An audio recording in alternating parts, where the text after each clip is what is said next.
یوں تو سال کے 12 مہینے اور ہر مہینے کے 30 دن اللہ تعالیٰ کے پیدا کیے ہوئے ہیں، لیکن اللہ عز و جل نے اپنے پورے سال کے بعض ایام کو خصوصی فضیلت عطا فرمائی ہے، اور ان ایام میں کچھ مخصوص احکام مقرر فرمائے ہیں۔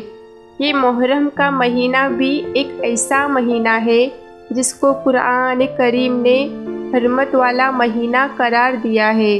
اللہ تعالیٰ نے قرآن کریم میں فرمایا کہ 4 مہینے حرمت والے ہیں، ان میں سے ایک مہینہ محرم کا ہے۔ محرم کی 10ویں تاریخ کو عاشوراء کہا جاتا ہے، جس کے معنی ہے 10واں دن۔ یہ دن اللہ تعالیٰ کی خصوصی رحمت اور برکت کا حامل ہے۔ جب تک رمضان کے روزے فرض نہیں ہوئے تھے، اس وقت تک عاشوراء کا روزہ رکھنا مسلمانوں پر فرض قرار دیا گیا تھا۔ بعد میں جب رمضان کے روزہ فرض ہوئے تو اس وقت عاشوراء کے روزے کی فرضیت منسوخ ہو گئی۔ لیکن حضور اقدس صلی اللہ علیہ وسلم نے عاشوراء کے دن کا روزہ رکھنے کو سنت اور مستحب قرار دیا۔ ایک حدیث میں حضور اقدس صلی اللہ علیہ وسلم نے ارشاد فرمایا کہ مجھے اللہ عز و جل کی رحمت سے امید ہے کہ جو شخص عاشوراء کے دن کا روزہ رکھے گا تو اس کے پچھلے 1 سال کے گناہ کا کفارہ ہو جائے گا۔ بعض لوگ یہ سمجھتے ہیں کہ عاشوراء کے دن کی فضیلت کی وجہ یہ ہے کہ اس میں نبی کریم صلی اللہ علیہ وسلم کے پیارے نواسے حضرت حسین رضی اللہ تعالیٰ عنہ کی شہادت کا واقعہ پیش آیا۔ اس شہادت کے پیش آنے کی وجہ سے عاشوراء کا دن مقدس اور حرمت والا بن گیا ہے۔ یہ بات صحیح نہیں۔ خود حضور صلی اللہ علیہ وسلم کے عہد مبارک میں عاشوراء کا دن مقدس سمجھا جاتا تھا، اور آپ نے اس بارے میں احکام بیان فرمائے تھے۔ قرآن کریم نے اس حرمت کا اعلان فرمایا ہے۔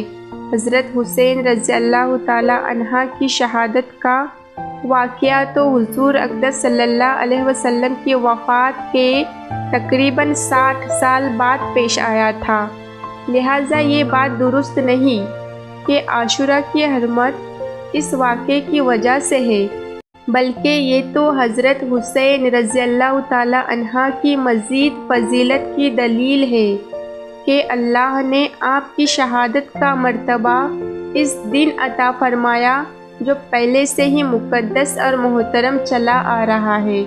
بہرحال عاشوراء کا دن ایک مقدس دن ہے۔ اس دن کے مقدس ہونے کی وجہ کیا ہے، یہ اللہ تعالیٰ ہی بہتر جانتے ہیں۔ اسی دن کو اللہ تعالیٰ نے دوسرے دنوں پر کیوں فضیلت دی اور اس دن کا کیا مرتبہ رکھا، اللہ تعالیٰ ہی بہتر جانتے ہیں۔ ہمیں اس کی تحقیق میں پڑنے کی ضرورت نہیں۔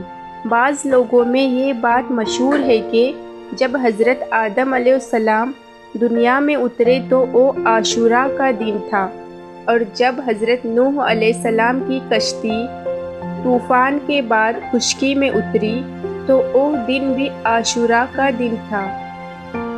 حضرت ابراہیم علیہ السلام کو جب آگ میں ڈالا گیا اور اس آگ کو اللہ تعالیٰ نے ان کے لیے گلزار بنا دیا، وہ دن بھی عاشوراء کا دن تھا، اور قیامت عاشوراء کے دن قائم ہوں گی۔ یہ باتیں لوگوں میں مشہور ہے، لیکن ان کی کوئی اصل اور بنیاد نہیں۔ کوئی صحیح روایت ایسی نہیں ہے جو یہ بیان کرتی ہو کہ یہ واقعات عاشوراء کے دن پیش آئے تھے۔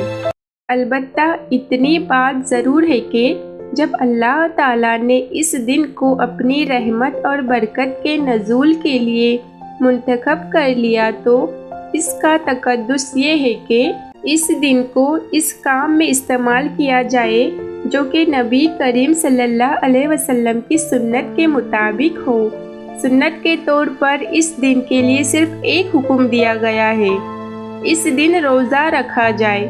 چنانچہ ایک حدیث میں حضور اقدس صلی اللہ علیہ وسلم نے فرمایا کہ اس دن میں روزہ رکھنا گزشتہ 1 سال کے گناہوں کا کفارہ ہو جائے گا۔